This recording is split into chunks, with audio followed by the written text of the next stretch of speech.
안녕하세요. 저는 서울에서 살며 디저트 가게를 운영하고 있는 30대 여성입니다. 제가 가게를 운영하고 있다 보니 조금 일찍 하루를 시작하곤 하는데요.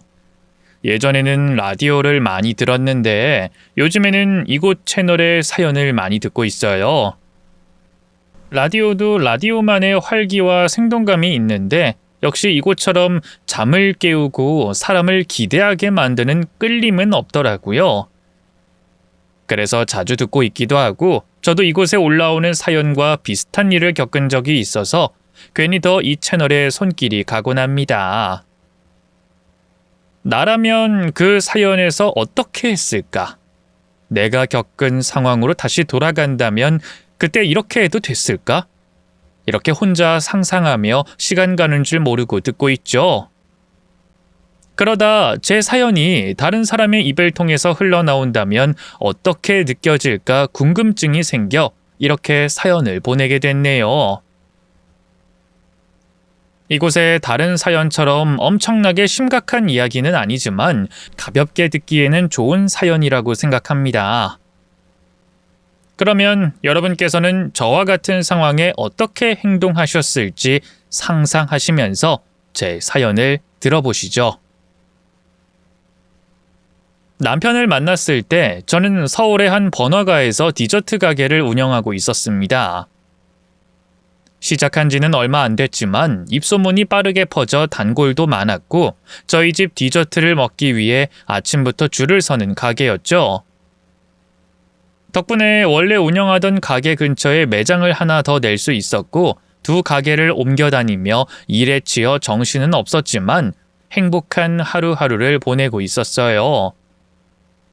그러다 역시 손님으로 찾아온 남편이 절 관심 있게 봤고 오랜 관심을 먼저 제게 드러내며 우리는 연인 관계가 됐죠. 저는 제 일이 가장 좋았고 평생 일만 하면서 살고 싶었던 사람이었기에 결혼 같은 건 생각도 안 했어요. 이전 연애에서도 항상 일이 최우선이었고 그 다음은 가족, 그 다음은 친구와 연인이었죠. 그런데 남편을 만나며 제 가치관이 바뀌었습니다. 언젠가부터 남자친구가 일보다 우선순위가 되어 있었죠. 그만큼 남자친구는 제게 잘했고 가치 있는 시간인 1분 1초가 행복했어요.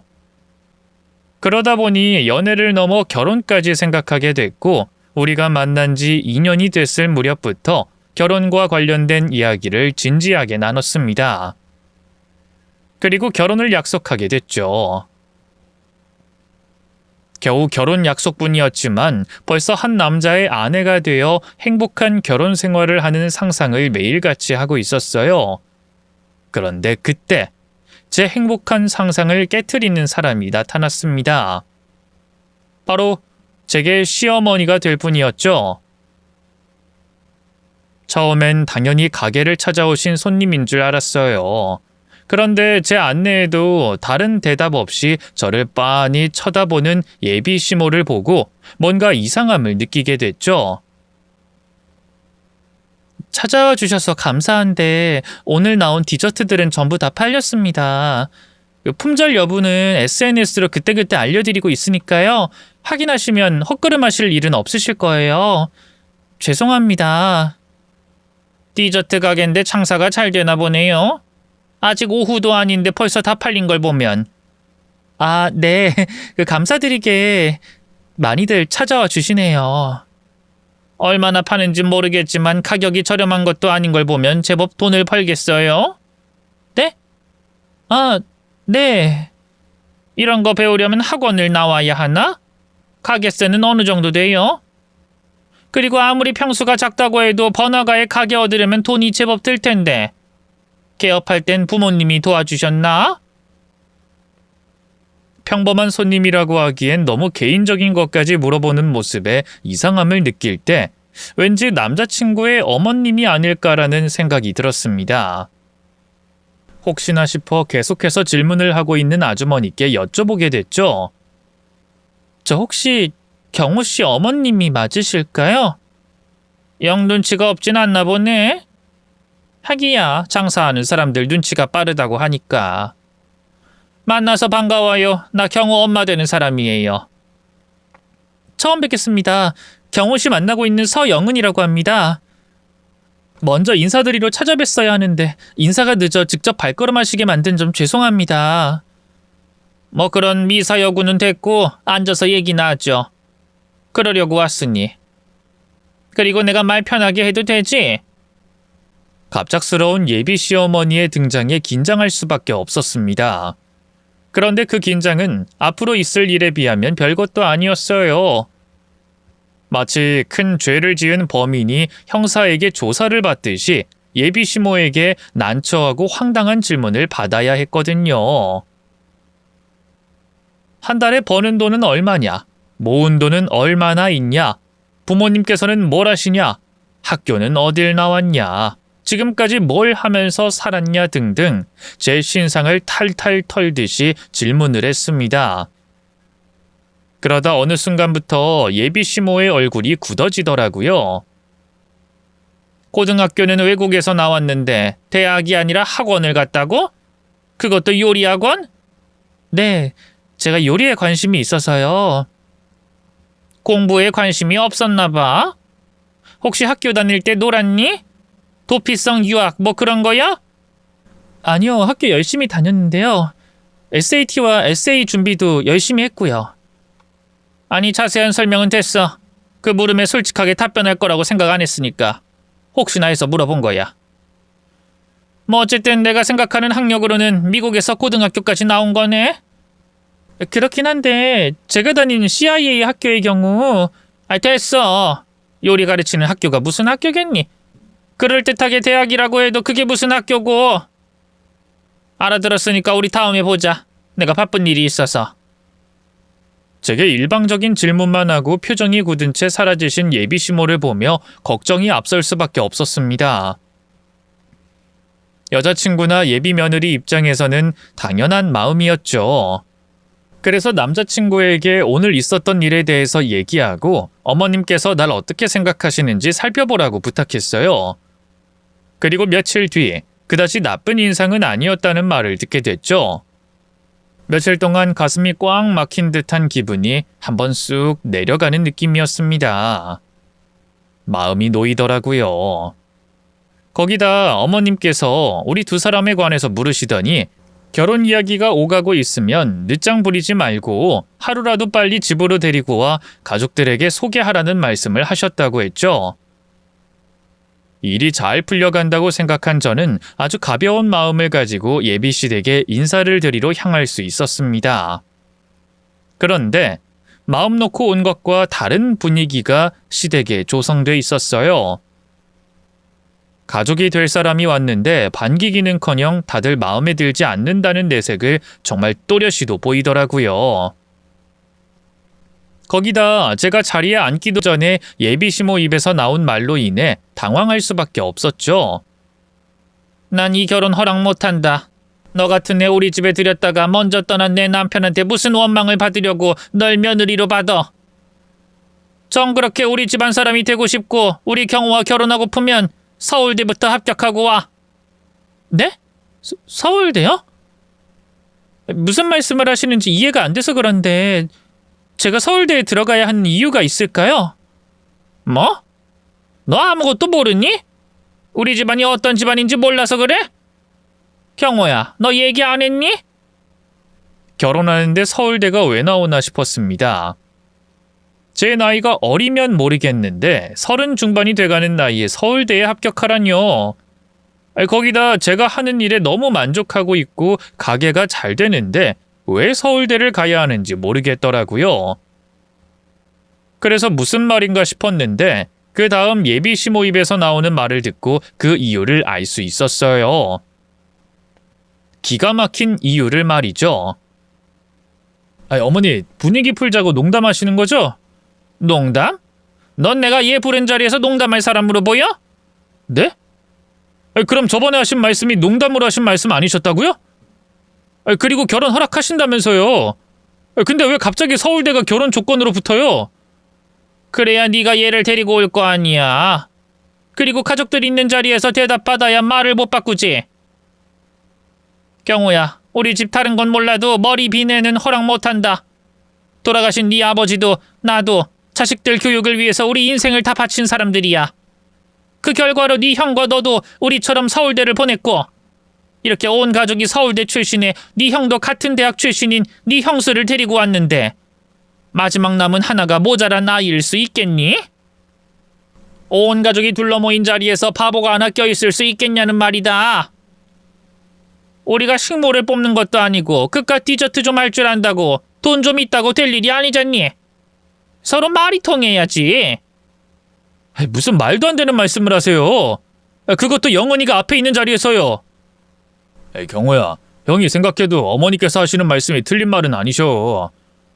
사는 게 다 제각각이고 고만고만하면 모르겠다만 우리 가족 모두 서울대 출신이잖니. 출신 대학을 떠나서도 생각하는 게 비슷하고 말이 통해야 가족으로서 더 단합되고 끈끈한 게 있지. 우리는 이 얘기하고 있는데 재수씨 되는 사람만 딴소리하거나 이해를 못하고 있으면 우리나 재수씨나 서로 불편하지 않겠니? 근데 명문대도 아니고 요리학교인가 학원을 나왔다니 우리가 음식 얘기를 할 것도 아니고 그쪽에 관심이 있는 것도 아닌데 요리학교인가 학원이 뭐야? 그래도 어머니께서 많이 양보하신 거야. 무조건 안 된다고 하시는 걸 네가 너무 결혼을 원하기도 하고 나랑 네 형수가 어머니를 설득해서 서울대 합격하는 걸로 합의를 본 거라고. 형까지 왜 그래? 다들 뭘 잘못 먹었어? 도대체 왜 이러는 건데? 경호야, 네가 나설 일 아니다. 제가 자기 입으로 하겠다 말겠다 대답하고 약속을 지키면 되는 거야. 예, 너 서울대 합격할 수 있겠니? 합격하면 내가 두말하지 않고 너희 결혼 허락하마. 진짜 기분이 나쁘더라고요. 결혼하는데 무슨 자격이 필요한 것도 아니고 제가 대단히 모자란 사람도 아닌데 마치 어느 합격 라인에 한참 모자란 사람처럼 보인다는 게 말이죠. 거기다 절 어떻게 생각하기에 결혼 인사하러 온 사람에게 이런 식으로 대접하나 싶었어요. 아무리 시어머니, 아주버님, 형님이 될 사람들이라곤 하지만 머리를 숙이고 싶진 않았습니다. 그럴 생각 조금도 없는데요. 제가 뭐가 모자라서 서울대에 합격해야 하나요? 대학 합격이, 출신 대학이 삶에 있어서 프리패스권이라도 되나요? 고작 수능 몇 시간이 사람의 모든 걸 대변할 수 있나요? 제 머릿속이 궁금하시거나 말이 통하나 궁금하시면 아예 주제를 놓고 대화를 하시죠. 왜 사람을 앞에 두고 마음대로 재단하고 평가하세요? 그리고 서울대가 뭐 그렇게 대단한데요? 그래서 여기 계신 분들은 다들 각자의 자리에서, 필드에서 대단한 업적을 남겼거나 그만큼의 위치에 있으신가요? 제가 보기엔 아닌 것 같은데요. 뭐? 쟤 말하는 것 좀 봐라. 하여튼 못 배운 티를 저렇게도 낸다니까. 경호야, 이거 봐라. 너 가족 모임 있을 때마다 이런 분란 겪고 싶니? 그래서 쟤를 우리 집안 들이려고 하는 거야? 매일 분란 일으키려고? 진짜 말하는 꼬락서니하고는 저래서 돈만 있는 졸부들이 무시받는 거야. 그런 졸부 밑에서 아무리 교육받아봤자 보고 배운 게 있어서 상놈 자식이랑 다를 게 없는 거고. 경호, 너 네 자식을 상놈으로 만들 거니? 그러고 싶어? 어머니께서 먼저 실언하신 거잖아요. 그 얘기 듣고 기분 좋을 사람이 누가 있어요? 형도 그래. 형은 뭐 완벽해? 내가 형 걸고 넘어져봐? 진짜 다들 왜 그래? 배웠다는 사람들이 왜 더 못 배운 짓을 하고 난리야? 됐어. 이런 식으로 내 사람 대접하는 걸 나도 못 봐. 우리가 애야? 부모님이 허락해야 결혼할 수 있어? 앞으로 우린 마음대로 할 테니까 상관 마. 계속 이상한 소리 할 거면 말도 걸지 말라고! 너무 기가 찬 나머지 제가 시댁 가족들에게 몇 마디 더 하려는 순간 남자친구가 가족들에게 불같이 화를 내며 절 밖으로 데리고 나왔습니다. 그리고 제게 무릎을 꿇고 가족들이 잘못한 일에 대해서 사과했죠. 다른 사람이라면 모르겠지만 지금까지 남자친구가 저에게 보여준 모습이나 예상치 못한 가족들의 행동에 불같이 화를 내는 모습을 보며 남자친구 탓을 할 건 아니라고 생각했어요. 남자친구도 저만큼이나 당황했을 테니까요. 그래서 남자친구를 일으켜 세우고 서로를 위로했습니다. 그리고 이 일을 어떻게 할 것이며 우리 결혼은 어떻게 해야 할지 상의하게 됐죠. 솔직히 우리 두 사람 다 이런 일이 있을 거라고 예상하지 못한 상황이었기 때문에 답이 한 번에 나오진 않았어요. 천만다행으로 남자친구가 아직 저희 부모님께 정식으로 결혼 인사를 드리기 전이라 결혼 진행 자체를 미룰 수 있었습니다. 우리는 아주 잠시 결혼을 미루고 시댁 가족들 일에 대해서 생각을 해보기로 했죠. 그런데 예비 시댁에서 그 일이 있고 얼마 되지 않아 예비 시모가 직접 저희 가게로 찾아오는 일이 생겼습니다. 가게로 찾아온 시모의 모습을 보고 저는 처음 남자친구가 시모를 설득해 제가 시댁에 간 날 있었던 일에 대해서 사과하러 온 줄 알았었죠. 하지만 예비 시모가 저희 가게를 찾아온 이유는 제 생각과 달랐습니다. 아주 황당한 목적을 가지고 절 찾아왔었죠. 아니, 제가 아니라 저희 가게를 찾아온 거죠? 어머님, 연락도 없이 어쩐 일로 오셨어요? 내가 내 발로 네 가게 찾아오는데 보고라도 하고 찾아와야 하는 거니? 제 말은 그런 뜻이 아니라 연락 주셨으면 제가 준비라도 했을 거라는 말이었어요. 이제 막 오픈 준비 마치고 시간이 남았을 때라서요. 변명은 됐다. 근데 오픈 전이라고? 그럼 더 잘 됐네. 곧 내 친구들 네 가게로 들어올 거다. 근처에 모임이 있어서 내가 내 친구들 좀 데려왔으니 여타 다른 손님들 맞듯이 맞이하지 말고 제대로 좀 맞이해. 나 개망신 당하게 하지 말고. 네? 친구분들이요? 몇 분이나 데리고 오셨길래. 내가 모임이라고 했잖니. 그럼 사람 수가 제법. 저기 오네. 얘들아 여기야. 어서 들어와. 여기서 먹고 싶은 거 마음껏 골라. 아까 말했듯이 가게가 좁아서 먹고 갈 순 없으니까 가면서 먹을 거 빼곤 전부 포장해야 하고. 그리고 혹시 커피나 음료 마시고 싶은 사람 있니? 있으면 여기 얘한테 주문하면 돼. 어머님, 저희 가게는 커피와 음료는 팔지 않는데요. 뭐? 마시는 걸 안 팔어? 그게 말이 돼? 너도 참 답답하다. 하기야, 대학도 안 나온 애가 무슨 생각이 있겠냐마는. 그래도 그렇지 디저트를 팔면서 어떻게 커피와 음료를 팔 생각을 안 해? 디저트를 음료와 함께 먹는 건 기본인 건데. 너 나한테 장사가 잘 된다느니 경제적 상황이 어떻다느니 했던 말들 전부 거짓말인 거니? 너 우리 경호도 속인 거 아니야? 네? 아니요, 그럴 리가요. 그런 게 아니라 디저트에만 집중하려고 처음부터 마시는 음료는 팔 생각이 없기도 했고 디저트만 해도 정신이 없을 정도라 굳이 음료까지 팔 이유가 없어서요. 그리고 여기 본점 말고 옆에 있는 매장에는 음료도 팔고 앉을 좌석도 여러 개 있긴 해요. 여기는 제 작업 공간이기도 하고 디저트 하는 데 집중하고자. 무슨 말이 이렇게 많어? 하긴 거짓말은 변명할수록 말이 길어지는 법이지. 됐다. 이 얘긴 나중에 제대로 짚고 넘어가도록 하자. 네? 아니요, 그 거짓말이 아니라 오해하신 것 같아서 제가 오해를 풀고 설명을 하려고. 예비 시모는 제가 하는 말을 들으려고 하지 않았어요. 이번에도 자기 멋대로 생각했고 자기 멋대로 생각한 걸 진실이라고 자기 혼자 결론 내렸죠. 제 말은 거짓말 취급하면서 말이에요. 자기 멋대로 확정 내린 그 오해를 풀어보려고 했지만 워낙 정신이 없던 상황이라 저도 말이 제대로 나오지 않았습니다.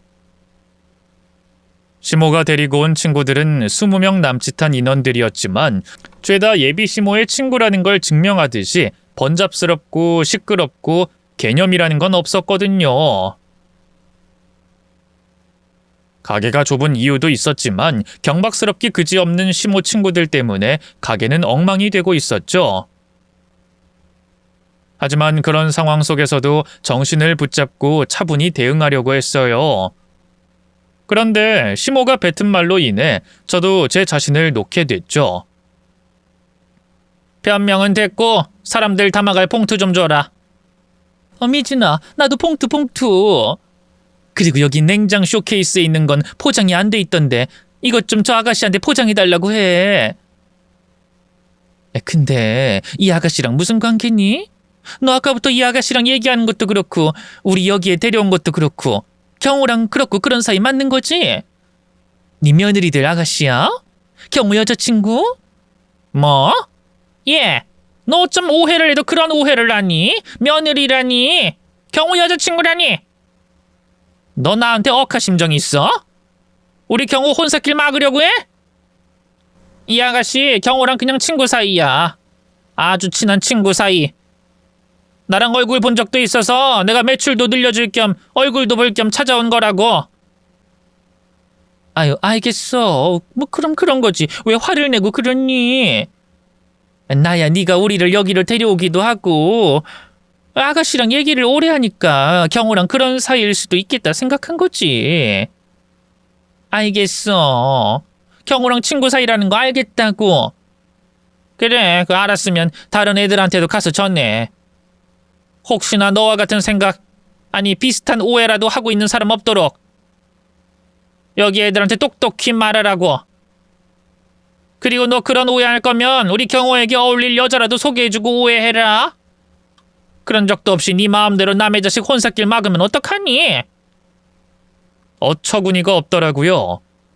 연락 한 통 없이 자기 친구들 개떼같이 데리고 와서는 제 가게를 엉망으로 만들어 놓곤 제가 자기 아들과 아무런 사이가 아니라니. 자기 아들의 그냥 친구라니 말이죠. 거기다 제가 그 친구라는 단어에 내포된 의미를 모르면 그냥 넘어가겠는데 가게를 꾸려나가면서 여러 사람들을 접하다 보니 그 뜻을 알고 있었습니다. 나이든 여자들 사이에서 자식의 그냥 친구라는 뜻은 절대 좋은 의미가 아니죠. 단순히 친구라는 뜻뿐만 아니라 내 자식과 절대 이성적인 연결이 될 수 없는, 자신이 용납하지 않는 뜻이라는 걸 전 알고 있었습니다. 그리고 꼭 그 친구라는 단어가 없었다고 해도 예비 시모가 제 앞에서 저와 남자친구의 관계를 그렇게까지 부정하는데 절 어떻게 생각하는지 모를 수가 있겠어요?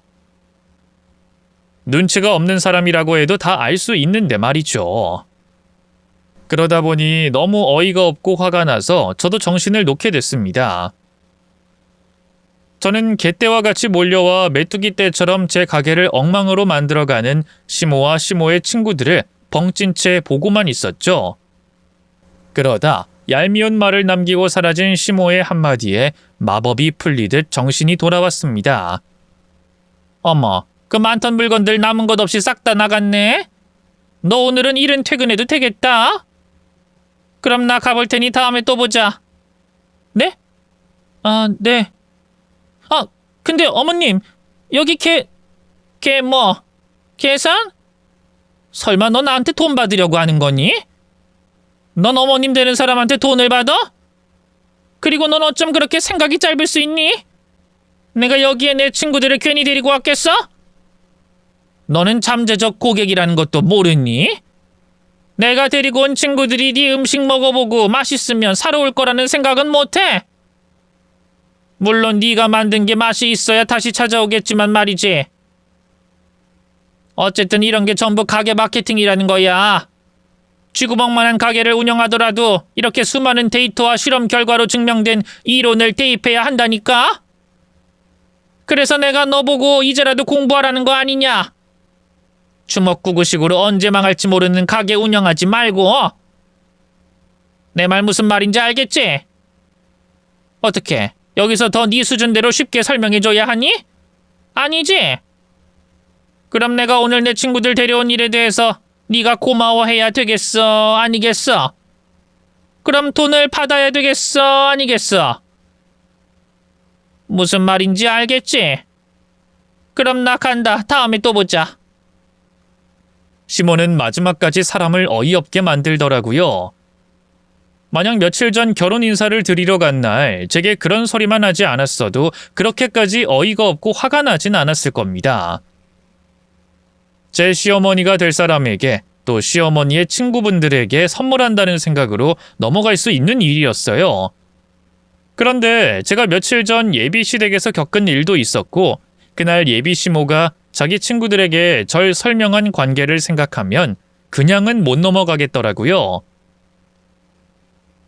제가 전날부터 준비해 새벽에 일어나 제 디저트에 들인 정성이 아까웠고 200만 원이 훌쩍 넘는 제 하루 매출이 아까웠습니다. 절 인정하지도 않는 예비 시모에게 이용만 당한 것 같아 너무 화가 났어요. 그래서 이번 일은 꼭 문제 삼고 해결해야겠다고 생각했습니다. 다만 남자친구에게는 비밀로 하면서 말이죠. 솔직한 심정으로는 분한 마음에 누구에게든 사과받고 싶었어요. 그리고 예비 시모가 한 행동에 대해서 가장 쉽게 사과받을 수 있는 사람은 남자친구였고요. 그런데 남자친구가 무슨 잘못이 있겠어요? 그날 있었던 일도 아마 모르고 있을 테고 남자친구 역시 그런 일이 벌어지지 않는 걸 가장 바라고 있는 사람이기도 하고요. 제가 괜히 사과받고 화풀이를 하겠다고 남자친구에게 시모와 있었던 일을 말해봤자 남자친구만 죄인으로 만드는 일이었습니다. 남자친구에게 화풀이를 해놓고 제 화가 풀릴 때쯤이면 제 앞에 죄인이 되어 고개를 못 드는 남자친구가 불쌍해 보일 게 뻔했어요. 그래서 괜한 화풀이는 하지 말자고 또 이번 일과 당시 제가 느끼던 감정을 꼭 기억하고 있다가 예비 시모를 만났을 때 확실히 해결하자고 다짐했죠. 저는 분명 비슷한 일이 조만간 일어날 거라는 확신이 있었거든요. 시모가 제게 또 보자고 한 말에서 조만간 보게 될 거라는 걸 느끼기도 했지만 하는 행동을 보아하니 고작 이번 한 번 절 골탕 먹이는 걸로 끝나지 않을 거라는 걸 알았어요. 아마 제가 남자친구와 헤어지거나 고분고분해질 때까지 괴롭힐 거라는 걸 알고 있었죠. 그래서 시모가 제게 찾아오기만을 기다렸습니다. 그리고 제 예상처럼 그 일이 있고 며칠이 지나지 않아 시모를 만나게 됐죠. 이번에도 전과 똑같은 상황이었어요. 시모가 그 시절 그 당시 서울대를 나온 걸 보면 머리가 나쁘진 않은 것 같은데 절 괴롭힐 다른 방법이 떠오르지 않는지 아니면 그날 절 골탕 먹인 게 만족스러웠는지 이번에도 지인들을 잔뜩 불러 모아 제 가게로 찾아왔죠. 하지만 제가 똑같은 방법으로 2번이나 당할 거란 생각은 예비 시모의 착각이었습니다. 저는 조금도 당황하지 않고 시모를 맞이했죠. 내가 또 온다고 했지? 이번에도 네 잠재적 고객들 잔뜩 올 거니까 잘 좀 부탁한다. 한 5분 뒤에 도착한다고 했으니까 미리 준비 좀 하고. 그리고 내가 저번에 지적하고 조언해줬는데 왜 아직 커피나 음료 메뉴가 없니? 너 내가 얘기하는 걸 귓등으로 들었니? 너보다 나이도 많고 배운 것도 사회와 경제를 보는 눈도 훨씬 넓은 내 얘기를 허투루 들은 거야? 어? 생각은 해봤는데요. 어머님께서 마케팅이 전문 분야가 아니라서 그러신지 하나만 알고 둘은 잘 모르시는 것 같아서 그냥 원래 제가 운영하는 대로 하려고요. 커피나 음료 팔면 매출엔 도움이 되겠죠. 그래서 본점 말고 바로 근처에 있는 지점에는 음료도 팔고 좌석도 마련한 거고요. 그런데 여긴 단순히 판매만을 위한 곳이 아니라 제 아틀리에 같은 곳이거든요. 아틀리에 아시죠? 우리나라 뜻으로 하면 공방이나 작업실 같은 곳. 여기 제 디저트가 만들어지기 전까지 제 정성과 노력, 그리고 과정을 보여주는 곳이기도 해요. 그런 곳에서 음료까지 파는 건 공간의 의미나 목적과는 맞지 않다고 보여서요.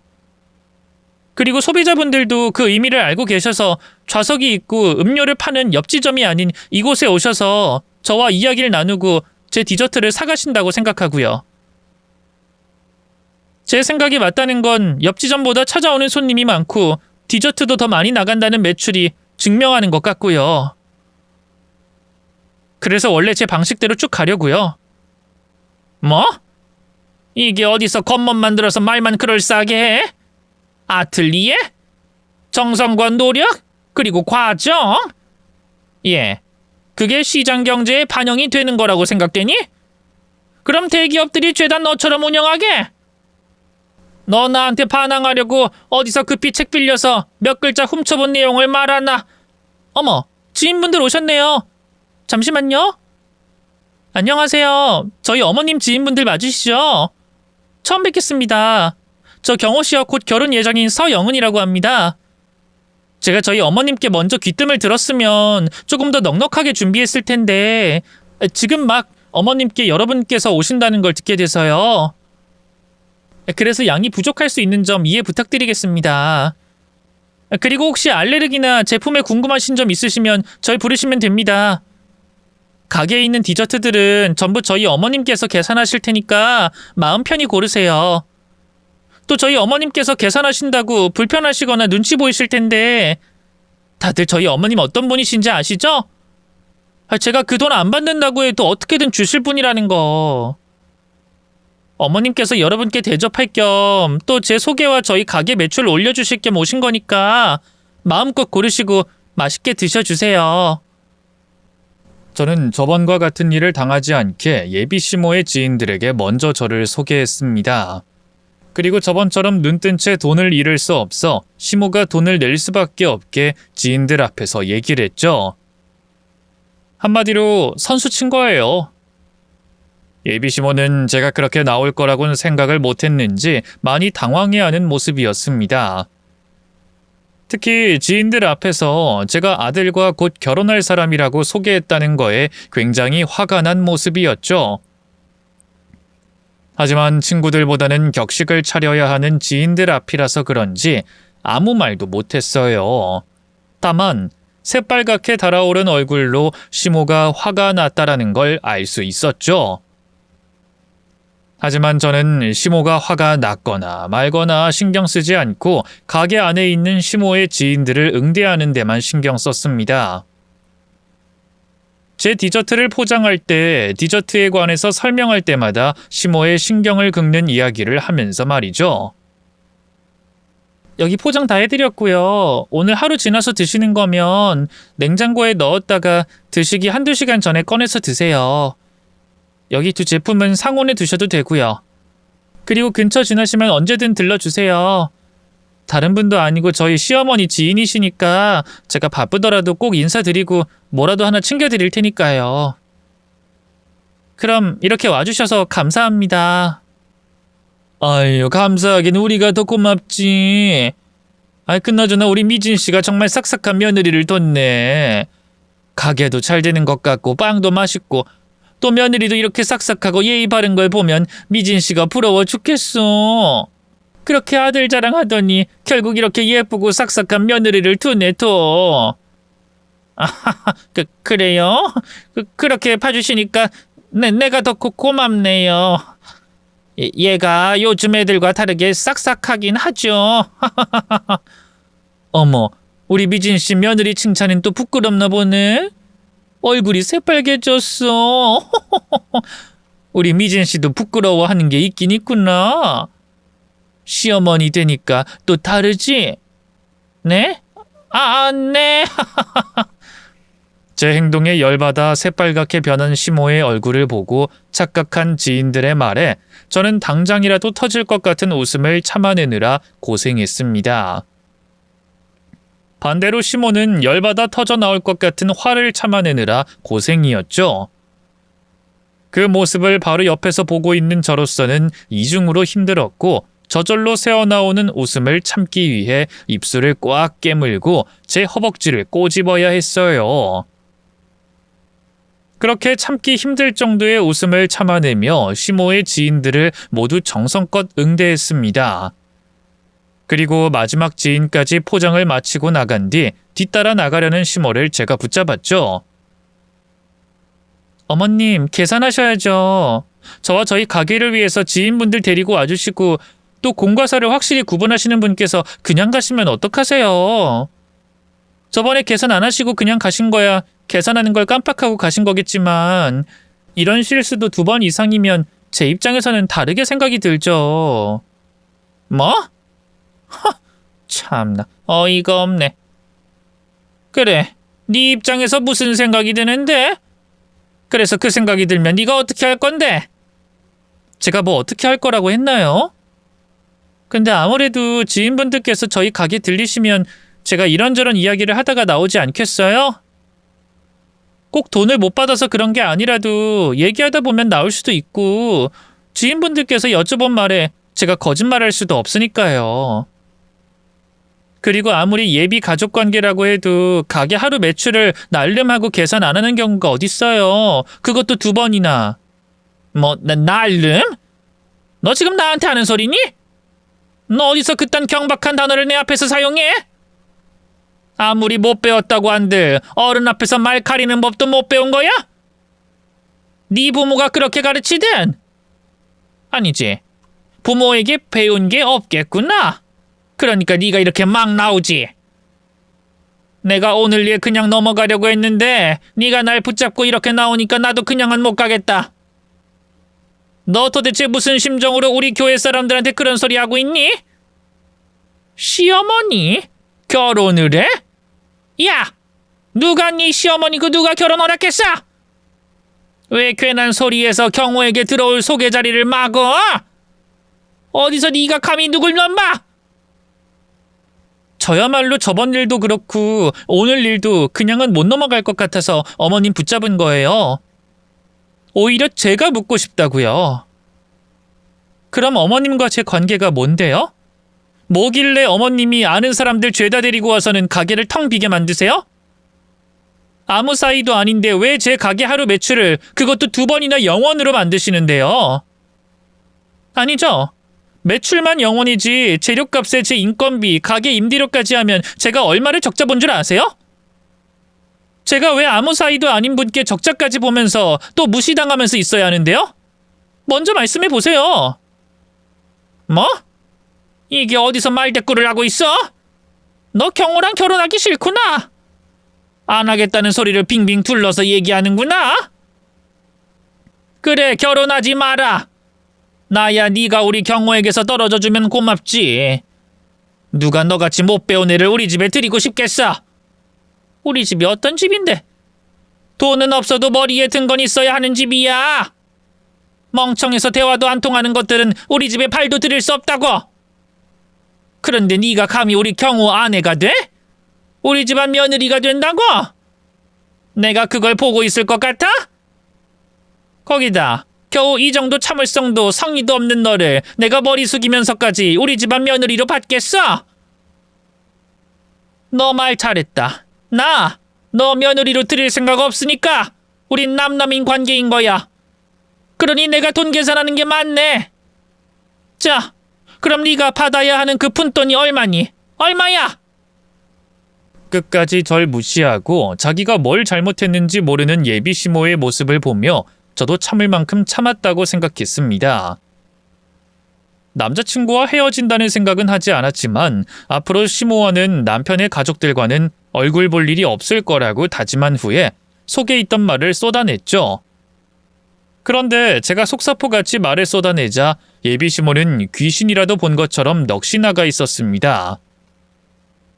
제가 하는 말을 못 믿겠다는 듯 우두커니 서서 듣고만 있었죠. 정확히 말하자면 제가 하는 말이 아니라 언어를 듣고 놀랐던 거였어요. 제가 제 속마음을 영어로 유창하게 쏟아냈거든요. 너 지금 영어로 말하는 거니? 영어로 말하는 거 맞아?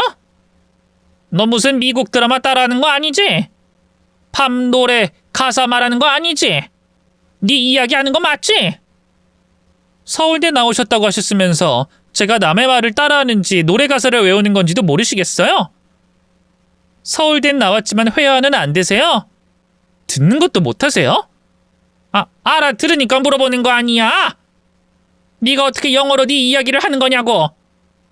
막히는 것도 없이 어떻게 술술 말하는 건데? 고작 영어 하나 가지고 엄청 놀라시네요? 그럼 앞으로 놀랄 일이 많겠는데요? 어떻게 제가 할 수 있는 언어 죄다 들려드려요? 제가 말하면 알아들으실 순 있으세요? 뭐 못 알아듣더라도 드러나 보세요. 저도 어머님께 당한 무시 좀 해보게요. 저는 놀라고 있는 시모 얼굴에다 대고 제가 할 수 있는 모든 언어를 섞어서 얘기했어요. 스페인어, 이탈리아어, 프랑스어와 일본어를 말이죠. 그런데 제가 하는 언어를 못 알아듣던 시모가 조금씩 진정하며 다시 또 저를 의심하기 시작했습니다. 자기가 못 알아듣는 말을 하니 제가 아무 말이나 뱉는다고 생각한 거죠. 이거야? 이거였어? 네가 생각해낸 게 겨우 이거였어? 네가 아무 말이나 하면 내가 놀라 자빠질 줄 알았나 보지? 아무 말이나 뱉으면 네가 그 많은 언어 다 할 줄 안다고 생각했나 보지? 그리고 네가 설령 딴 나라 말 좀 한다고 내 성격이 바뀔 줄 알았어? 말 좀 할 줄 안다고 네 머리에 뭐가 많이 들었다고 생각할 줄 알았냐고? 예. 사람 속이려면 좀 더 그럴듯한 걸로 속여라. 얕은 수로 금방 들킬 헛짓거리 하지 말고. 사람 속이는 일도 정성껏 좀 하라고. 제가 이럴 줄 알고 조금 전에 어머님 무시 좀 한다고 했었죠? 영어 빼고는 아무 말도 못 알아들으시나 봐요? 그래도 스페인어나 이탈리아 중에는 영어랑 모어가 같아서 유추할 수 있는 단어가 있는데, 그래서 제가 일부러 앞서 영어로 말하면서 쓴 단어를 썼는데, 하기야 뭐 그것도 말이 통하고 알아들을 수 있는 사람이나 알아듣지. 근데 제가 거짓말을 한다고요? 외국어 몇 개 더 하는 거 가지고는 놀라지도 않는다고요? 그럼 제가 놀랄 만한 사실 알려드리기 전에 하나 여쭤볼게요. 제가 그 많은 언어를 어디서 어떻게 하다가 배웠다고 생각하세요? 그걸 내가 알아야 하니? 예. 괜히 남의 귀한 시간 낭비하게 만들지 말고 그냥 네 갈 길, 나 갈 길 가자. 네 얕은 속셈 다 알아차려서 듣는 것조차 거북하니. 아휴, 어쩜 이렇게 남의 얘기 들으려고 하지 않는 건지. 자요, 자. 그럼 이거 보시고 어머님께서 절 무시할 수 있나 보죠. 제가 증명할 수 있는 게 지금 이 자리에선 이것밖에 없는데 나중에 집에 가서 관련된 거 찾은 다음에 더 보여드릴게요. 우선은 이거면 됐죠? 뭐? 이게 뭔데 뭘 보라는 거... 응? 이게 뭐야? 이거? 하버드? 하버드 대학 합격 메일이라고? 아니 이게 무슨... 또 제가 거짓말한다고 속임수 쓴다고 생각할까봐 먼저 확인시켜 드리는 건데, 저기 메일 수신한 날짜 보이시죠? 제 이름 보이고요. 그리고 이 위에 한참 올려보면 이거 하버드 대학 재학할 때 한국에서 무슨 확인받는 서류에 첨부한다고 스캔한 학생증이에요. 보이죠? 하버드 유니버시티. 제 증명사진 그리고 옆에 스튜던트까지. 이 학생증 제 방 어딘가에 있을 거예요. 제가 꼭 가져다 드릴 테니까 확인해 보세요. 그것도 의심되시면 미국 매사추세츠 캠브리지에 있는 하버드 대학에 가셔서 직접 확인해 보시던가요. 잠깐만. 아니 네가 어떻게 하버드에... 분명히 네 입으로 고등학교 나오고 무슨 요리 학원인가 학교 나왔다고 했는데 어떻게...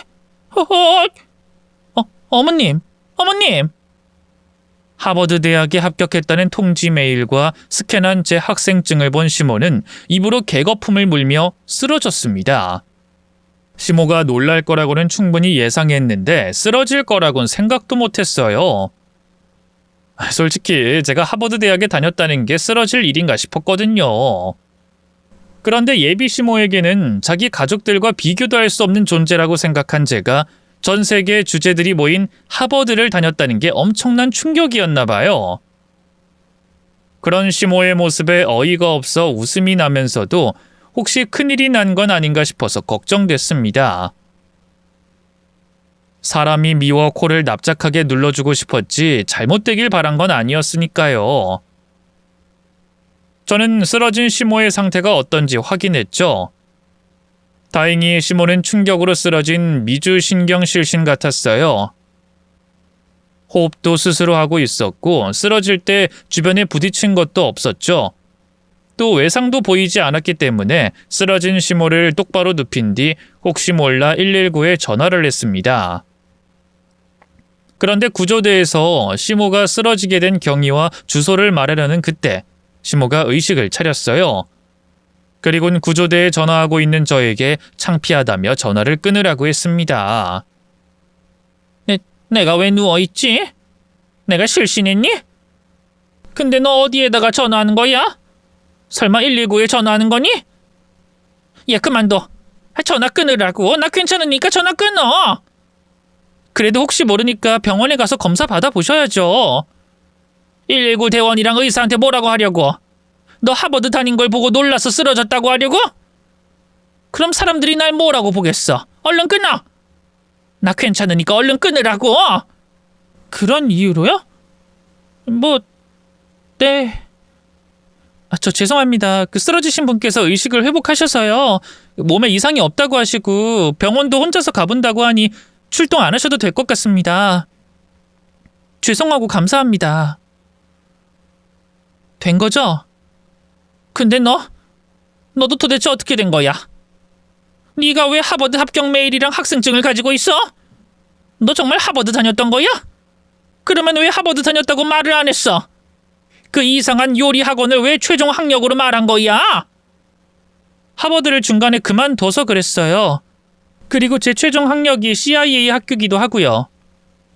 아니 그러니까 왜 하버드가 먼저 안 나오고 그 이상한 CIA인지 뭔지 요리 학원이 나오냐고? CIA가 하버드처럼 들어가기 어려운 것도 아니고 정식으로 따지면 직업 학교로서 유니버시티나 칼리지가 아닌 커뮤니티 칼리지긴 하지만 요리하는 사람들에겐 맨 앞에 내놔도 될 정도의 학교는 맞거든요? 그리고 제가 하버드 다니다 그만둔 이야기 꺼내면 뭐라고 하셨을 것 같으세요? 저 지금까지 살면서 하버드 잠깐 다녔다는 말 때문에 별의별 이야기 다 들었어요. 특히 여기 한국에선 최신 대학이 내가 살아온 삶을 대변하듯 취급하니 조금 전 어머님 태도처럼 거짓말이니 유학하다 무슨 일을 저질렀다느니 자기들끼리 소문을 잔뜩 만들었고요. 그래서 다른 곳은 몰라도 여기 한국에서는 입 다물고 있는 게 낫겠다. 졸업한 것도 아닌데 괜히 얘기했다가 소문의 주인공이 되지 말자는 생각으로 안 한 거고요. 뭐? 아니 그게 무슨 말도 안 되는 소리야? 하버드 다녔으면 학생증도 있고 증명할 게 있으면 그걸 드러내는 게 이득이면 이득이지 그걸 왜 숨겨? 그리고 하버드를 그만둔 게 말이 돼? 그 좋은 대학을 들어간 딸이 그만두고 요리 같은 거나 배운다는데 그걸 두고 보는 부모가 있다고? 네, 저희 부모님은 제 선택을 지지해 주셨어요. 저희 부모님께서는 어머님 그리고 어머님 가족들 같이 나온 대학이 사회적 지위가 돈이 전부가 아닌 분들이시거든요. 어머님, 저희 부모님께서 대안학교 운영하신다고 무시하는 말씀하셨죠? 정식 학교도 아닌 학교를 돈 벌려고 운영한다고. 우선 저희 부모님, 어머님과 동문이세요. 서울대 나오셨고 박사학위 받으신 다음 해외 대학에서 연구원으로도 계셨어요. 그러다 미국에서 보고 느끼신 바가 있으셔서 돈과 명예보다 사회적 순환을 우선시해야 되겠다고 생각하시고 한국으로 오신 거예요. 그때부터 두 분께서 소외계층 아이들 교육을 위해 힘쓰고 계시고요. 그래서 대안학교 운영하시는 거예요. 그런 분들이셨기 때문에 제가 대학 그만두고 요리 배운다고 했을 때 절 응원해 주셨어요. 그래서 CIA, 르꼬르동도 다닐 수 있었고 여러 레스토랑에서 일하다 또 배우고 싶은 게 있으면 동경제과학교 같은 곳에서 공부하면서 지낼 수 있었고요. 그래서 제가 여러 나라 말도 할 수 있는 거예요. 근데 거짓말이요? 집안이 어떻고 배운 바가 어떻다고요? 어디 서로 가족들 1대1로 비교하면서 따져볼까요? 누구 성적이 더 나은지 비교해봐요? 그러면 이제부터 어머님께서 저희 집안 사돈이 될 자격이 있는지 제가 참을성과 성의를 보이는지 평가해볼까요? 그래 봐요? 아니 그런 일이 가능하기는 무슨 동화도 아니고 사람 사는 세상에서 그런 사람들이 어떻게 생겨나고 어떻게 또 뭘 얼마나 확인시켜드려야 하는데요? 확인되면 그때부턴 제 앞에서 찍소리도 못하고 참을성 있게 성의 보이실 거예요? 그럼 가요. 제가 저희 부모님 소개시켜드릴 테니까 가보자고요. 서로 동문이시라 괜히 관계 껄끄러워질까봐 지금까지 아무 말도 안 하고 있었는데 어디 어머님이 제게 무슨 짓을 했는지 얘기도 다 하고 저희 부모님 확인도 해볼 겸 가자고요. 아니다. 내가 네 말을 못 믿는다는 게 아니고 그냥 그렇게 훌륭하신 분들이 있을 수가 있나 싶어서 그런 거야. 맞겠지. 아니 이렇게까지 확인을 시켜줬는데 무슨 거짓말을 하겠어. 내가 그동안 널 오해해서 미안하다. 오해가 아니라 가지고 계신 생각이 잘못된 거죠. 제가 하버드가 아닌 고졸 중졸 출신이라고 해도 사람을 학력으로 판단하면 안 되는 거죠. 사람마다 처한 상황이 다른데 사람 됨됨이로 평가를 해야죠. 어머님과 가족분들은 머릿속에 가지고 있는 생각 자체가 잘못된 거라고요. 시몬은 제가 하는 말에 꼼짝도 못했어요. 한동안 그 자리에 얼어붙은 채로 나이도 새카맣게 어리고 관계로 따져도 한참 아래인 저에게 훈육하듯이 혼이 나야 했습니다. 그때부터 상황이 반대로 역전됐어요. 시댁 가족들 중에 가장 나서서 며느리 자격을 운운하고 절 무시하던 시어머니에서 가족의 잘못된 생각을 고쳐잡고 앞장서서 절 보호하는 시어머니가 되줬죠. 덕분에 다른 가족들에게 불만 섞인 이야기를 한마디도 듣지 않고 남편과 결혼식을 올릴 수 있었습니다. 물론 시댁 가족들 모두 제가 하버드 출신이라는 것과 저희 부모님 역시 시댁 가족들보다 뛰어난 학력과 인품을 가진 걸 알게 되어 이전같이 함부로 말할 수 없기도 했고요. 그리고 지금도 저는 저희 시댁 가족들이 잘못된 생각을 입 밖으로 꺼내거나 남들을 함부로 평가하면 눈치 보지 않고 그 잘못된 가치관을 고쳐주고 있습니다. 이제 와서 생각해보면 제가 시댁의 가족이 된 일이 시댁 가족들에게 복이지 않나 싶네요. 성인인데다가 자기가 제일 잘난 줄 아는 사람들에게 잘못된 생각이라고 잘못된 가치관이라고 지적하며 고쳐줄 수 있는 사람이 어딨겠어요. 그러니 제가 이 집안의 며느리가 된 걸 고마워해야죠. 제 말이 맞죠? 그럼 저는 저희 시댁 가족들이 또 조카들이 또 그 주변 사람들이 잘못된 생각을 고쳐 좋은 사회가 될 수 있도록 옆에서 계속해서 훈육 아닌 훈육을 하고 있겠습니다. 그러다 또 재미있는 에피소드가 생기면 이곳에 사연을 보내기로 할게요. 근데 생각해보면 이곳에 보낼 사연이 없어야 좋은 게 아닌가 싶네요.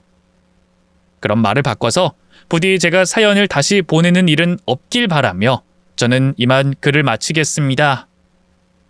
제 사연을 읽는데 귀한 시간 내주셔서 감사합니다. 안녕히 계세요.